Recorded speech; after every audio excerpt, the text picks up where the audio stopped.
नमस्कार दोस्तों, एनसीईआरटी की एक बुक काफी चर्चा में है, उसको लेके विवाद है। सुप्रीम कोर्ट ने टिप्पणी की है। समझते हैं गरिमा मैडम से क्या है पूरा मामला और क्या है इसमें पेपर के काम की बात। जी, तो मामला ये है कि एनसीईआरटी ने क्लास 8 की सोशल साइंसेज की एक नई बुक इशू की, जिसमें जुडिशरी को लेकर कुछ कंट्रोवर्शियल कंटेंट था।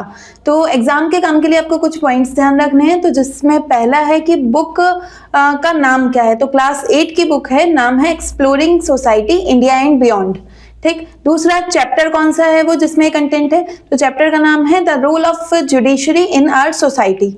तीसरा, इसमें कंट्रोवर्सी क्या है, तो इस जो चैप्टर है उसमें जुडिशरी के लिए कुछ चैलेंजेस दिए गए हैं। उन चैलेंजेस में कहा गया है कि जुडिशरी के वेरियस लेवल्स पे करप्शन है और बहुत सारे केसेस पेंडिंग है। जैसे हम जानते हैं कि 5 करोड़ केसेस पेंडिंग है जुडिशरी में।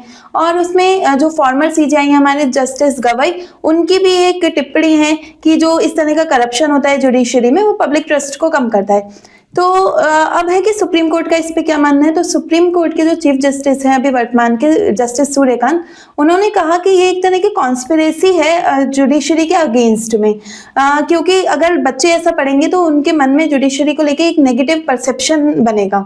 तो उन्होंने इस पूरी बुक पे एक ब्लैंकेट बैन लगा दिया है। अब ये बुक बेची नहीं जाएगी, इसकी पीडीएफ नहीं बेची जाएंगी और जो किताबें बिक गई हैं उनको वापस लिया जाएगा। और इसी के साथ जो एनसीईआरटी के डायरेक्टर हैं उनको भी शो कॉज नोटिस जारी किया गया है। और इसमें पेपर के लिए हम ध्यान रख सकते हैं कि कुछ इसमें मतलब जुडिशरी की ओर से कंटेम्प्ट ऑफ कोर्ट भी लगाया जा सकता था। तो कंटेम्प्ट ऑफ कोर्ट किस आर्टिकल में है, तो वो है अनुच्छेद 129 में, संविधान के अनुच्छेद में। और इसके लिए एक स्पेसिफिक एक्ट भी है, एक्ट का नाम ध्यान रखना है, कंटेम्प्ट ऑफ कोर्ट एक्ट 1971 का। तो बस यहीं से क्वेश्चन बन सकते हैं। आप इसकी डिटेल जानकारी के लिए और बाकी करंट अफेयर्स के लिए हमारा टेलीग्राम चैनल ज्वाइन कर सकते हैं और सेल्फ स्टडी वाला यूट्यूब चैनल ज्वाइन कर सकते हैं। आज इस वीडियो में इतना ही। जय हिंद, जय भारत।